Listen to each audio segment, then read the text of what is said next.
포기하지 않길 바랍니다. 다시 일어서기를 축복합니다. 우리 다 밖으로 나가야 되겠죠, 이제?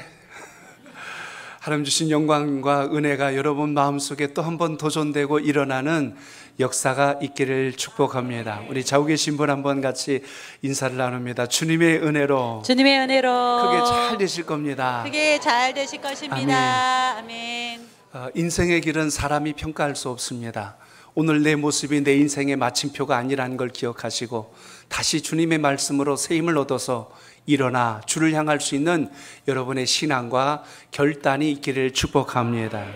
오늘 여러분과 같이 요나서 시리즈 세 번째 시간, 오늘 3장을 통해서 우리가 무엇을 붙들고 살아야 하는가, 인생의 지혜를 구하는 시간 되시길 바랍니다. 자, 말씀의 제목 같이 나눕니다. 다시 찾아온 기회. 다시 찾아온 기회. 아멘.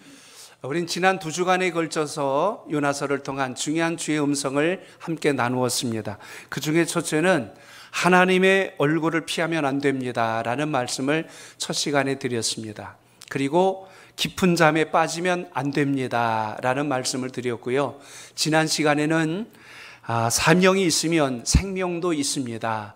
우리가 이 땅에 살아있는 순간, 살아있는 이유, 그것이 우리에게 사명이 있기 때문입니다 라는 말씀을 드렸고, 또 하나를 더 드렸죠. 우리 다시 일어나서 가야 합니다 라는 말씀을 드렸습니다. 진정한 실패는 넘어진 것이 아니라 다시 일어나지 않는 것이라고 했죠. 일어나면 실패 아닙니다.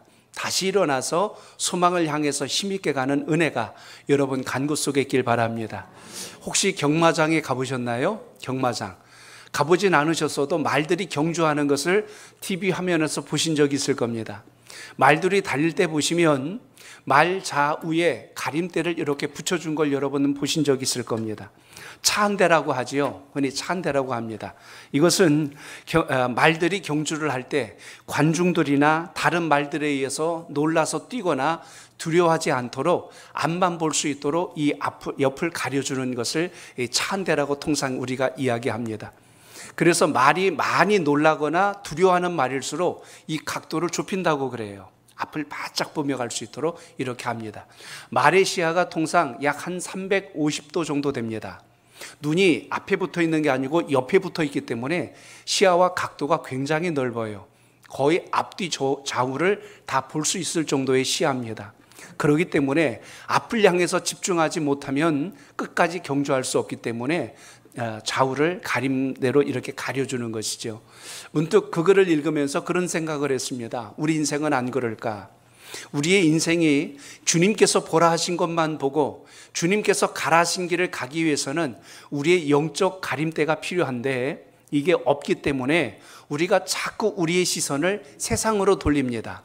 그러다 보니까 갈등하게 되고 두려워하게 되고 염려가 떠나지 않는 일을 많이 경험하게 될 뿐만 아니라 하나님에 대한 신뢰가 무너져서 인생의 방향을 잃어버리게 된다는 거예요. 오늘 이 귀한 예배를 통해서 여러분의 인생의 시선이 주님을 향하시고 주님을 만나는 역사가 있기를 축복합니다. 요나서를 보면 요나도 똑같습니다. 요나에게 있어서 영적 차 한 대가 없었어요. 눈을 가리는 가림대가 없다 보니까 요나는 자기 생각, 자기 신념, 자기가 알고 있는 신앙관을 가지고 주님의 사명을 잘못 해석했습니다. 하나님, 그 망해야 될 민족을 향해서 제가 가야 될 이유가 뭐가 있겠습니까? 저 가지 않습니다. 그리고 오히려 하나님과 등을 지고 반대되는 저 스페인이 있는 다시스로 가는 배를 타기 위해서 욥바 항구로 내려갔던 사람, 그게 바로 요나입니다. 그런데 하나님께서 사명을 잃고 불순종했던 요나를 그냥 두지 않으셨죠. 그의 사명을 다시 깨닫게 하시고자 풍랑을 일으키셨고 큰 물고기 뱃속에 들어가서 3일 동안 요나는 회개 기도를 합니다.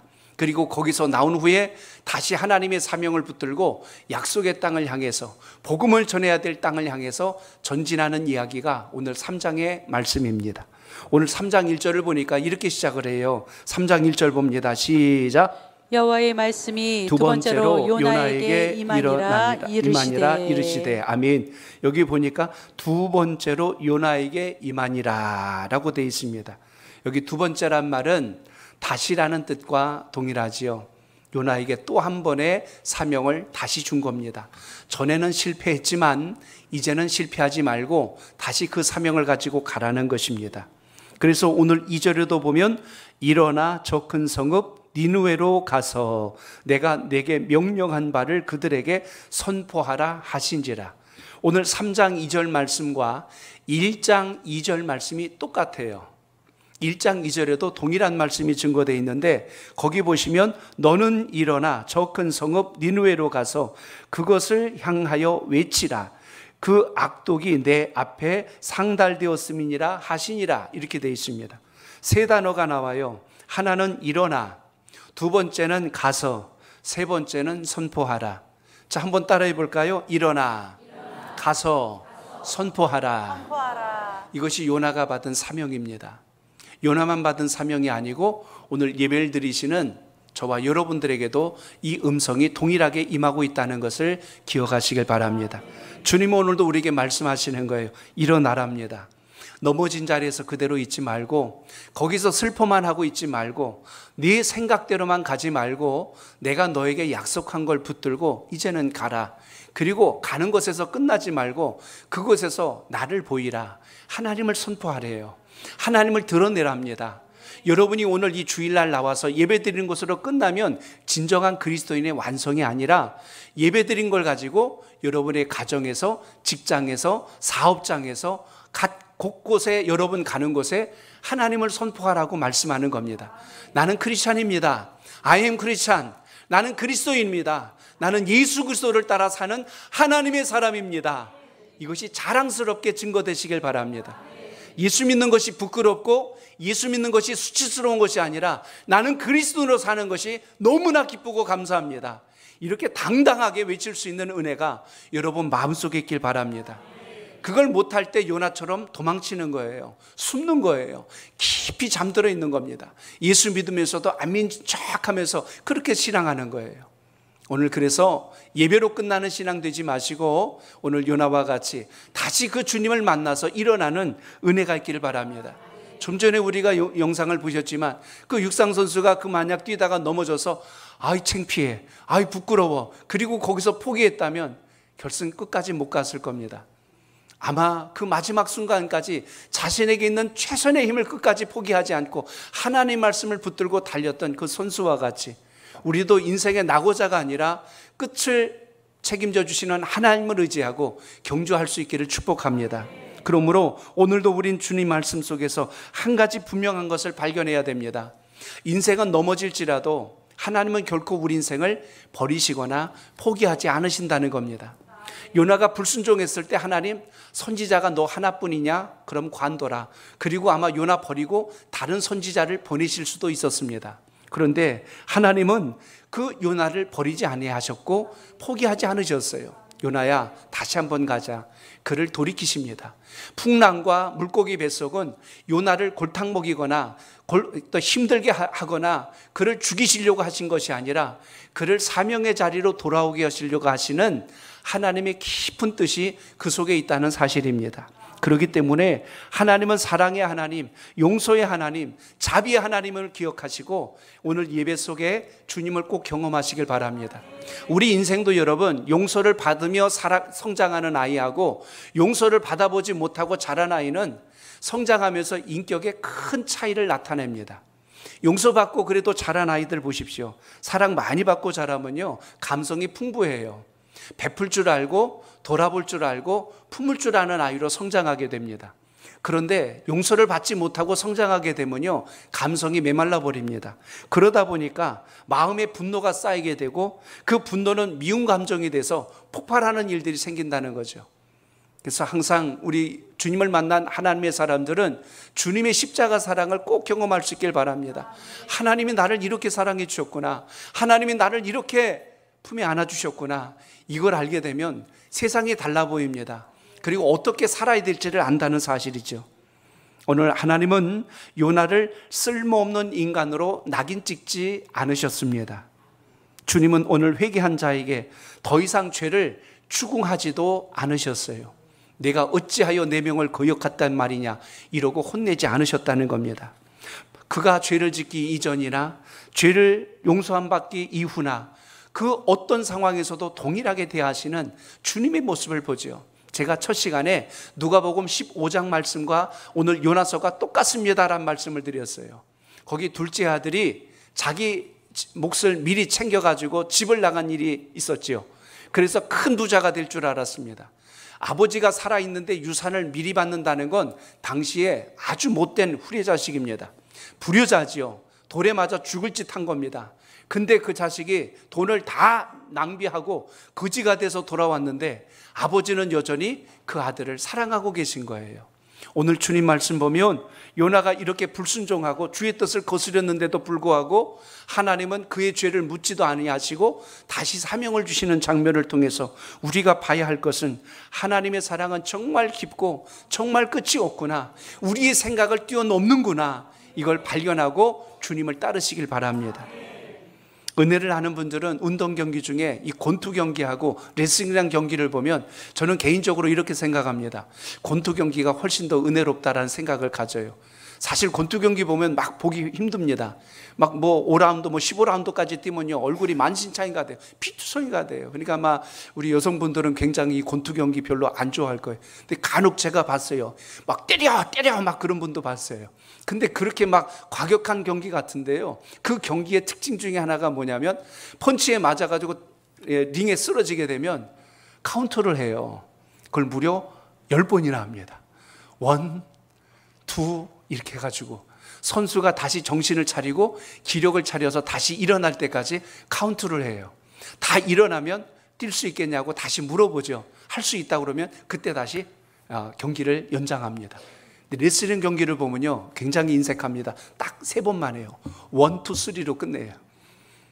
권투 경기를 통해서 우리가 볼 수 있는 것, 어떻게 보면 다시 싸울 수 있는 기회를 주는 겁니다. 다시 힘을 쓸 수 있는 기회, 명예를 회복할 수 있는 기회를 주는 것처럼 하나님은 우리 인생 속에서 때로는 넘어지고 쓰러질 때 다시 카운트를 하십니다. 다시 일어나봐, 다시 힘을 내봐, 다시 한번 싸워보지 않겠니? 다시 한번 그 길을 가보지 않겠니? 하고 우리에게 위로를 주시고 용기를 주십니다. 인생을 살면서 우리에게 소중한 몇 가지 단어들이 있습니다. 그 중에 하나가 다시라는 단어예요. again이라고 하는 단어입니다. 또 하나의 단어가 있다면 바로 그게 회복이란 단어예요. 리커버리라고 하는 이 회복의 단어는 우리가 다시 일어날 수 있는 희망적인 언어이기도 합니다. 또 하나의 언어가 있죠. 용서예요. 포기브니스라고 하는 이 용서의 은혜. 주님께서 우리를 사랑하시기 때문에 용서란 의미, 회복이란 의미, 그리고 다시란 의미가 동일하게 연결되어 있어요. 거기에 한 단어를 더 든다면 위로라고 하는 단어입니다. 이 콘돌런스라고 하는 이 위로라고 하는 단어는 이 모든 것을 통합하여서 내가 너랑 함께하고 있단다, 내가 결코 너를 포기하지 않았단다, 이걸 알려주시는 아주 중요한 은혜가 위로가 있습니다. 하나님은 오늘 이 순간에도 여러분을 위로하시고 여러분을 용서하시고 여러분에게 다시 위로하며 회복의 자리로 인도하신다는 걸 믿고 소망의 예배자가 되시길 바랍니다. 그렇기 때문에 오늘 말씀에서 우린 3가지 중요한 하나님의 뜻을 발견하게 됩니다. 첫째는 바로 순종이라는 사실입니다. 저를 따라합니다. 순종이 축복입니다. 우리 오늘 3절을 같이 읽겠습니다. 3절 시작. 요나가 여호와의 말씀대로 일어나서 니느웨로 가니라. 니느웨는 사흘 동안 걸을 만큼 하나님 앞에 큰 성읍이더라. 아멘. 2장과 3장의 가장 큰 차이는 요나의 행동에 있습니다. 3장에 오늘 3절에 보니까 이렇게 시작했죠. 요나가 여호와의 말씀대로 일어나서 니느웨로 가니라. 그 전에는 어떻게 했어요? 하나님의 말씀이 있을 때 그가 욥바로 내려가서 다시스로 가는 배를 탔더라. 이제는 완전히 달라진 요나를 우리가 보게 됩니다. 말씀대로 일어나서 갔다는 이야기예요. 이걸 한마디로 말하면 순종이라고 합니다. 순종은 나의 생각과 내 뜻대로 가는 게 아니고 주님의 뜻, 주님의 말씀대로 내 모든 행동과 생각을 바꾸는 것, 이게 순종의 시작이에요. 우리가 왜 예배를 드립니까? 단순히 그냥 좋은 말씀 들었습니다, 이게 끝난다면 그건 예배 아니에요. 예배를 통해서 하나님이 나를 어떻게 부르셨고 어떻게 내가 살아가야 할지를 만나는 것, 이것이 신앙의 본질이고 기쁨이 되시길 바랍니다. 그래서 우리가 살아온 길이 혹 실패일 수는 있어요. 부끄러운 일이 될 수도 있을 겁니다. 그런데 오늘 말씀을 보면 실패를 통해서 내가 순종하는 법을 배웠다면 그 실패는 더 이상 부끄러운 일이 아니라는 거예요.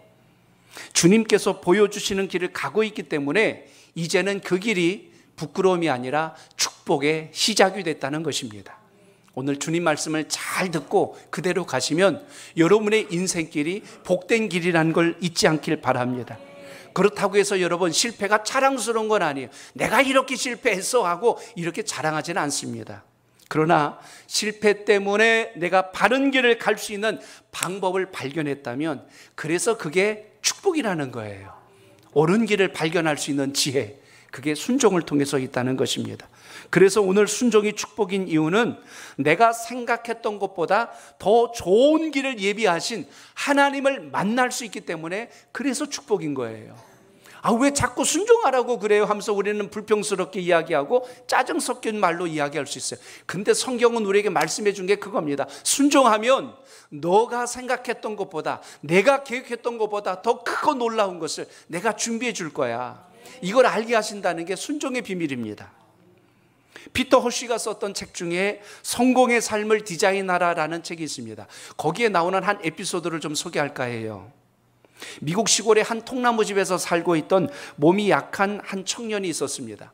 병이 들어서 몸이 약해 있어요. 피골이 상접했다고 할 만큼 굉장히 몸이 약했어요. 근데 이 청년의 집 앞에요, 큰 바위 하나가 있었습니다.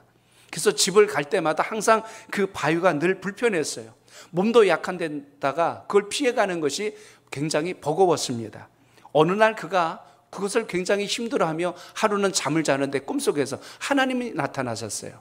주의 음성을 듣게 되는데 주님께서 이렇게 말씀을 하시더래요. 사랑하는 아들아, 내 집 앞에 있는 바위를 매일 밀어라 라는 음성을 듣습니다. 잠에서 깨가지고 이게 무슨 소리지? 곰곰이 생각해 보니까 집 앞에 있는 바위를 평상시에 굉장히 불편해했던 것을 주님께서 아시고 자기에게 말씀으로 주신 거예요. 그걸 밀어내래요.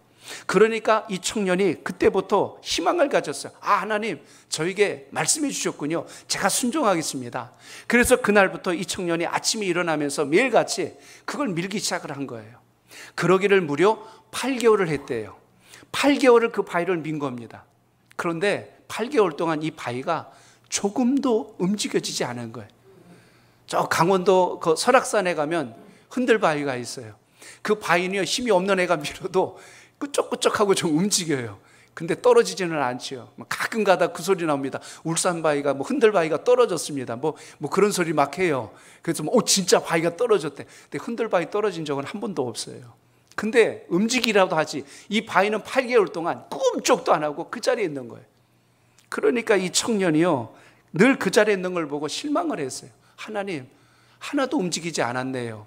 그래서 그냥 힘이 없어서 털썩 주저앉고 엉엉 울었답니다.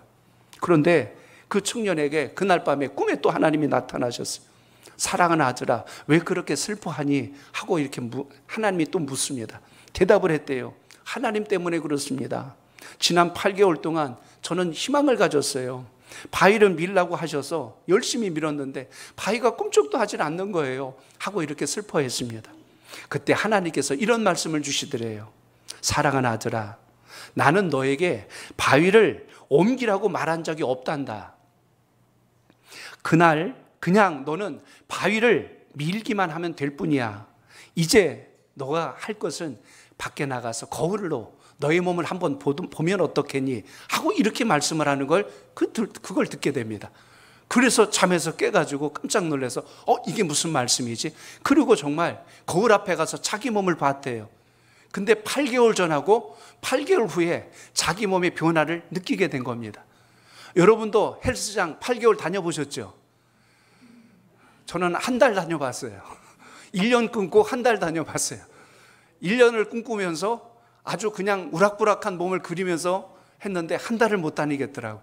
근데 이 청년은 무려 몇 달이요? 8개월을 밀었어요. 뭐에 순종해서? 하나님 말씀에 순종해서.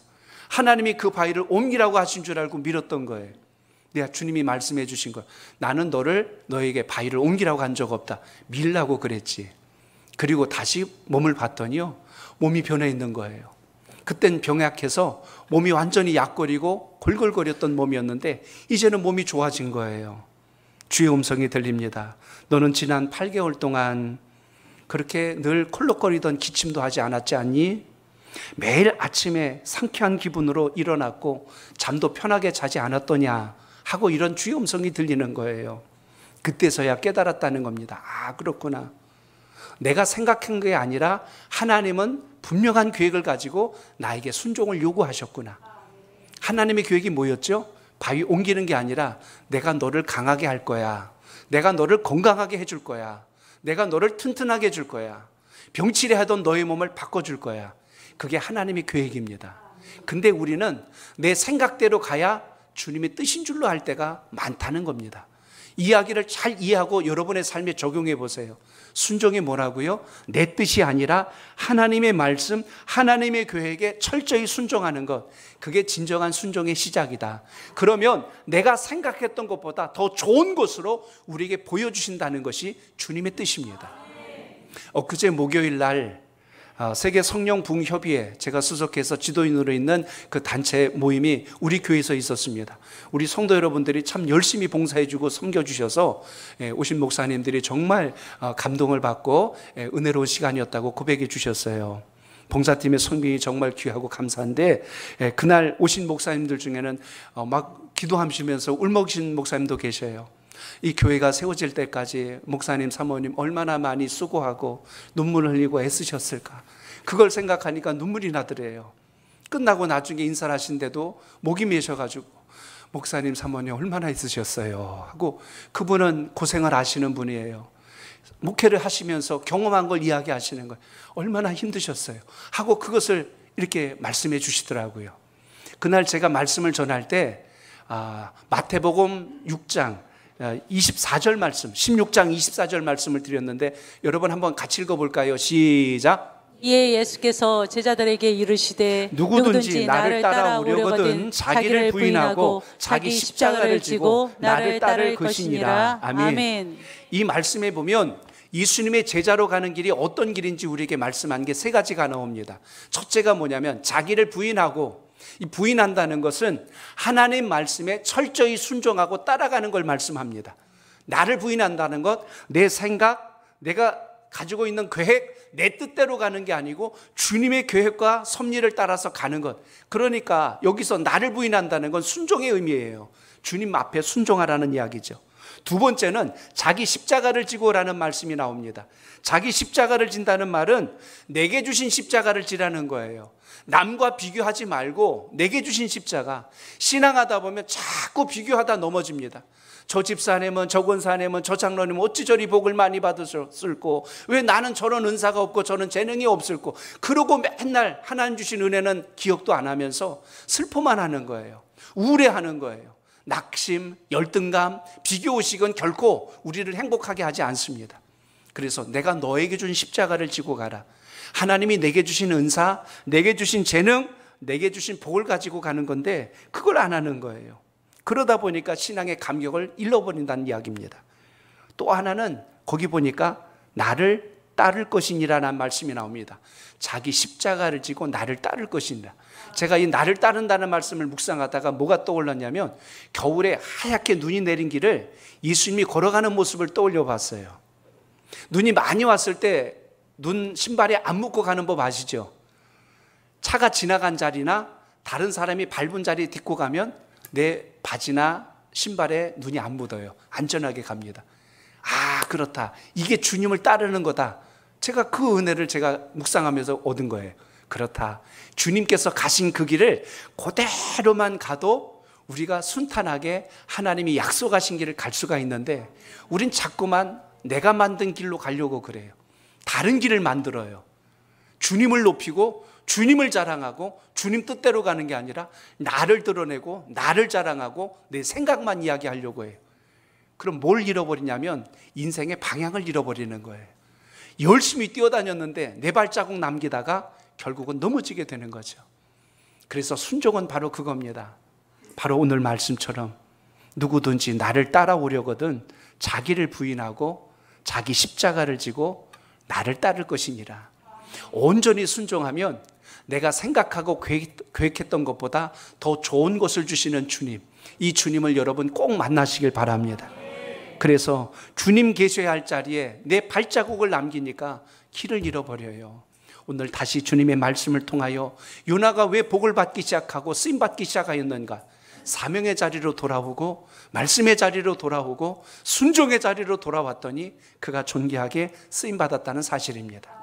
그래서 이제 돌아온 인생에 있어야 될 가장 귀중한 게 바로 무엇이냐면 돌이킨다는 것인데, 우리 편에서 본다면 이걸 회개라고 합니다. 자, 한번 따라합니다. 회개가 축복입니다. 축복입니다.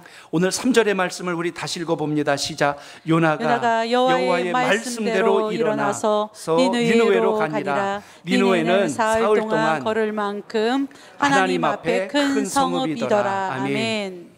1장에서는 요나가 도망치고 있었고요, 2장에서는 요나가 회개하고 하나님을 향하게 됩니다. 3장에서는 이제 요나가 하나님의 말씀을 들고 하나님과 함께 니느웨로 가는 것을 보게 됩니다. 이 세 가지를 잘 기억하셔야 돼요. 주님을 만나기 전에, 알기 전에는 내 생각대로 갔어요. 그런데 주님을 만나고 나서는 이제 주님을 향하는 우리의 발걸음을 보게 되고, 여기서 끝난 게 아니라 이제는 주님과 동행하셔야 된다는 겁니다. 오늘 예배를 드리시고 오늘 하루, 이번 한 주간 주님의 말씀을 가슴에 담고 주님과 함께 하시길 바랍니다. 주님 예배당에 계시고 다음 주일날 또 만나 뵙겠습니다, 안녕히 계세요, 이거는 아니라는 거예요. 오늘 예배 드리셨으면, 주님 만나셨으면 그 주님은 24시간 여러분과 늘 함께 하시는 분이라는 걸 잊지 마시고 그 은혜가 여러분 속에 있기를 바랍니다.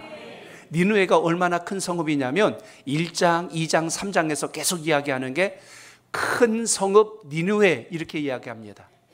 니느웨는 당시에 아수르의 수도예요. 아수르 지역이 얼마나 컸냐면 주변의 나라들을 다 삼킬 만큼 굉장히 힘 있는 나라였습니다. 거기에 수도였는데 얼마나 큰 나라였냐면 가로질러만 가도 3일 길이래요. 걸어서 3일 길. 여러분 3일 동안 계속 걸어가면 어디까지 갈 수 있을까요? 그 거리가 크게 있다고 한번 생각해 보세요. 엄청나게 큰 성읍입니다.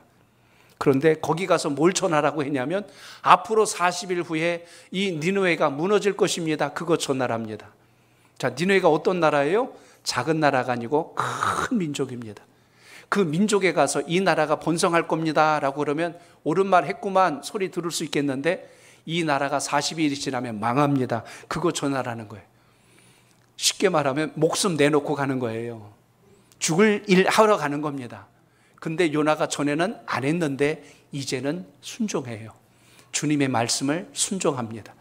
그런데 놀라운 것은 이 성읍이 당장 망합니다가 아니라 40일이라고 하는 기회를 주었죠.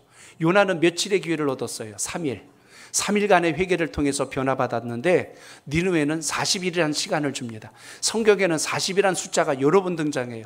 모세가 시내산에 올라가서 십계명을 받을 때 40일간 금식하고 그 말씀을 받아갖고 내려오지요. 엘리야가 사명을 회복할 때도 40일의 시간이 지났고, 예수님께서도 공생의 사역을 시작하실 때 40일간 금식하고 사역을 시작합니다. 노아 홍수 때도 40일간 큰 비가 내려서 하나님의 역사를 시작한 걸 기억합니다. 이처럼 40일이라는 시간은 무엇인가를 시작하고 준비할 수 있는 기회를 주는 기간이죠. 오늘 그것을 누가 경험했다고요? 오늘 니느웨 성읍에다가 위치라는 이야기입니다. 오늘 그 말씀을 전하였더니 놀라운 일이 벌어지는데요, 5절과 6절 두 절을 이어서 같이 읽어봅니다. 5절 6절 시작. 니느웨 사람들이 하나님을 믿고 금식을 선포하고 높고 낮은 자를 막론하고 굵은 배 옷을 입은지라. 그 일이 니느웨 왕에게 들림에 왕이 보좌에서 일어나 왕복을 벗고 굵은 배 옷을 입고 제 위에 앉으니라. 아멘. 우리가 읽을 때는 당연한 한 말씀 같은데요, 당시 상황 속에서 또 요나가 생각할 때는 이거 기절초풍할 일입니다. 왜냐하면 니느웨란 나라가 당시의 기록을 종합해 보면 아주 폭력적이고 아주 좀 폭력을 일삼는 아주 잔혹무도한 나라예요. 수많은 사람들을 죽이고 나라를 강제로 빼앗을 뿐만 아니라 그 나라 백성들을 강제로 노예로 삼아버리고 심지어 다른 나라들을 계속 압력을 가해서 나라들을 속국으로 만드는 일을 자행했던 것이 이 아수르 제국, 이 니느웨예요. 이런 제국인데 요나 한 사람이 와가지고 하나님이 이 성을 망하게 하신답니다 그러면 그들이 귀뚱으로나 듣겠냔 말이에요. 그 막강한 군사력, 경제력, 큰 힘을 가진 민족이 그러겠냔 말이에요. 여러분, 바다에다 돌 하나 펑 던지면 그 바다가 놀랍니까? 티도 안 나잖아요. 지금 그 상황이에요. 그런데 놀라운 일이 벌어집니다. 요나가 전한 그 말을 들었는데 하루길만 걸어갔대요. 사흘길을 가야 할 이 성읍에서 하루길 3분의 1 정도 가가지고 전한 말이 이 성읍이 4일 뒤에 무너집니다라고 했더니 오늘 5절에 그 니느웨 사람들이 누굴 믿었대요? 하나님을 믿고 여기서부터 놀라운 일이 시작되는 거예요. 그들이 하나님을 믿었을 뿐만 아니라 금식을 선포하고 지위 고하를 막론하고 모든 사람들이 굵은 배를 입고 회개하는 의미에서 이 옷을 입고 회개를 시작하는 거예요. 근데 이 소리를 누가 들었냐면 왕이 들은 거예요. 그럼 왕이 생각할 때 내가 명령하지 않은 일을 누가 선동하였느냐, 그놈을 잡아 죽여야 된다라고 할 터인데 왕이 그 소식을 듣고 왕까지도 심지어 그의 모든 있던 이 대신들까지도 왕복을 다 벗고 그 자리에서 다 굵은 배를 입고 회개 자리로 내려간 겁니다. 이게 놀라운 일이에요. 여러분이 기도하였더니 이 연수구가, 인천이, 나중엔 대한민국이, 대통령까지 모두가 하나님 앞에 자복하고 통해 자복하며 회개 기도를 하였더라. 그려지시나요? 믿으시면 아멘. 그거예요. 오늘 그 역사가 일어난 겁니다. 심지어 우리가 간절히 기도하였더니 저 북한의 김정은이 그도 역시 우리가 죽을 죄를 졌구나 하고 핵무기를 다 포기하고 우리와 화친을 맺고 통일 민족을 만들어 간다. 이렇게 한번 그림을 그려보세요. 에이, 그런 날이 올까요? 대부분 아마 이런 생각 많이 할 텐데 요나가 아마 그 상황이 아니었을까 싶습니다. 니느웨가 회개한다는 건 상상도 못할 일이었어요. 이들이 회개를 하는 거예요. 이들이 돌이키는 역사가 일어난 겁니다. 오늘 여기에서 우리에게 주시는 놀라운 영적 메시지가 뭐냐면 이들이 돌이킬 때 하나님께서 그들을 버리지 않으셨다는 것입니다. 우리가 회개하면, 우리가 돌이키면 내 환경이, 내 가정이, 교회가, 민족이 변화되는 역사가 일어난다는 것을 잊지 않길 바랍니다. 세상이 이래서 우리가 어쩔 수 없어요가 아니라 우리가 주님 앞에 바로 서고 믿음으로 가면 이 세상을 바꾸는 하나님의 역사가 시작된다는 걸 잊지 않길 바랍니다. 이걸 좀 더 확대 해석합니다. 오늘 세상을 바라보며 니느웨 큰 성읍과 같이 돌아오지 않을 것 같던 인생들, 영혼들이 우리 주변에 얼마나 많아요. 가장 가까이 있는 여러분의 가정에 아이고, 우리 남편은요, 우리 애는요, 아이고, 하나님 앞에 못 돌아와요. 아이고, 얘는 아무리 얘기해도 들어먹지를 않아요. 아이고, 언젠가 믿겠지요. 이런 생각을 가졌던 우리의 생각을 버리고 하나님 앞에 그 영혼을 붙들고 기도하고 그 생명이 주님 앞에 돌아오기를 소망하였더니 하나님께서 어떻게 해요? 뜻을 돌이키사 마침내 역사가 시작됨을 잊지 않기를 바랍니다. 주님께서 여러분에게 주신 사명은 3가지예요. 첫째는 일어나는 것, 둘째는 가는 것, 셋째는 뭐예요? 선포하라. 그 다음에 그들의 마음을 녹이고 바꾸고 변화시키는 건 누가 하셨어요? 하나님께서. 근데 우리는 그 다음 것까지 우리가 해야 될 몫으로 생각하니까 꿈쩍을 안 합니다. 포기해버리는 거예요. 에이, 말도 안 돼. 아이, 그런 일이 어떻게 일어나요? 그 다음의 일을 시작하시는 하나님을 믿고 순종하는 신앙이 오늘 이 예배를 드리시는 여러분에게 있길 바랍니다. 내 눈으로는 안 될 그 일이 하나님이 역사하심으로 백성들이 하나님을 믿고 그들이 금식하고 그들이 베옷을 입고 왕이 그 소식을 듣자 온 백성들과 함께 회개 자리로 내려간 것처럼 하나님은 우리의 심령을 바꾸시는 놀라운 분이라는 것을 잊지 않길 바랍니다. 자, 저를 따라합니다. 뜻을 돌이키시는 하나님을 만나야 합니다. 하나님을 만나야 합니다. 아멘. 니느웨 왕이 대신들과 백성들에게 금식을 명령하며 이렇게 이야기합니다. 자, 니느웨 왕이 한 얘기에 9절 시작. 하나님의 뜻을 돌이키시고 그 진노를 그치사 우리가 멸망하지 않게 하시리라. 그렇지 않을 줄을 누가 알겠느냐 한지라. 아멘. 이 니느웨 왕이 지금 고백하기를 우리가 이렇게 하나님 앞에 회개하고 기도하면 하나님께서 뜻을 돌이키시고 진노를 그치신 후에 우리를 멸망하지 않게 하실 줄 누가 알겠느냐. 지금 이렇게 고백하는 거예요. 하나님의 뜻을 우리가 속단할 수는 없어도 주님의 섭리가 무엇인가는 기억할 수 있어야 합니다. 그래서 여러분 10절을 보세요. 10절입니다. 시작. 하나님이 그들이 행한 것 곧 그 악한 길에서 돌이켜 떠난 것을 보시고 하나님이 뜻을 돌이키사 그들에게 내리라고 말씀하신 재앙을 내리지 아니하시니라. 아멘. 10절에서 여러분 붙으셔야 될 중요한 말씀이 있어요. 하나님이 그들이 행한 것 곧 그 악한 길에서 돌이켜 떠난 것을 보시고, 자, 저를 따라합니다. 돌이켜 떠난 것을 보시고. 돌이켜 떠난 것을 보시고. 하나님은 우리가 회개하고 과거의 일을 돌이키는 모습을 보고 계신다는 걸 잊지 않길 바랍니다. 아멘. 그러면 주님의 역사가 시작된다는 거예요. 오늘 예배를 통해서 하나님이 누굴 기뻐하실까요? 회개하고 돌이키는 한 생명, 그 영혼을 보고 그렇게 기뻐하시는 거예요. 이 땅에 수많은 하나님의 사람들이 있지만 더 귀한 것은 주를 알지 못하는 영혼들이 주님 앞에 돌아올 때 천국에선 큰 잔치가 일어난다는 것을 또한 잊지 않길 바랍니다. 그래서 누가복음 15장 7절에 보시면 이런 말씀이 있습니다. 우리 같이 읽습니다. 시작. 내가 너희에게 이르노니 이와 같이 죄인 한 사람이 회개하면 하늘에서는 회개할 것 없는 의인 99으로 말미암아 기뻐하는 것보다 더하리라. 아멘. 이미 하나님 안에서 은혜를 입고 구원받아서 더 이상 회개할 것이 없는 의인 99이 있을지라도 지금 회개하지 않고 돌이키지 않은 한 사람이 하나님 앞에 눈물로 회복하고 자복하고 돌아왔을 때 그것이 얼마나 큰 기쁨인가를 전해주는 말씀이 누가복음에 기록된 거예요. 그러니 우리가 영혼 살릴 일을 왜 하지 말아야 될까요? 해야 된다는 거 아닙니까? 열심히 영혼 살리고 생명 사는 일 포기하지 않길 바랍니다. 전에 실패했다고, 전에 창피당했다고, 또 넘어졌다고 안 일어나지 말고 다시 또 일어나서 다시 또 포기하지 말고 주님, 제가 주님의 뜻을 순종하겠습니다. 하나님 말씀대로 행하겠습니다. 이 은혜가 있기를 바랍니다. 오늘 말씀에서 우리가 기억해야 될 아주 중요한 하나님의 섭리를 보셔야 돼요.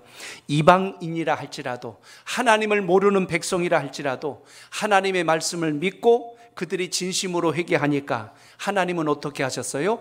뜻을 돌이키셨어요. 하나님은 생각을 바꾸셨다고 오늘 말씀합니다. 또 한 가지, 온 백성이 회개하고 그랬을 때 왕도 역시 회개 역사가 일어났다는 것은 오늘 우리가 주님 말씀대로 믿음대로 살아가면 가깝게는 우리 교회가 옥년동이, 이제는 연수구가, 인천이 점점 더 이것이 지경이 넓어져서 하나님의 나라가 이 땅에 도래함을 잊지 않길 바랍니다. 호수에다 돌멩이 하나 던지면 물 파장이 팍 퍼지는 거 보셨을 거예요. 돌이 하나 떨어졌는데 물이 출렁거리면서 가는 게 점점점 호수 끝까지 갑니다. 그 원리와 똑같아요. 우리의 신앙과 믿음이 하나님이 기뻐하시는 곳에서 기도하고 엎드리시면 그 역사가 오늘 우리 교회가 이 인천에, 이 대한민국에 떨어진 바로 그 진원지가 되길 축복합니다. 여기서부터 복음의 물결이, 복음의 파장이, 주님의 은혜의 역사가 점점 더 지경을 넓혀가는 역사가 시작될 수 있도록 오늘도 생명의 말씀을 붙드는 은혜가 여러분 속에 있길 바랍니다.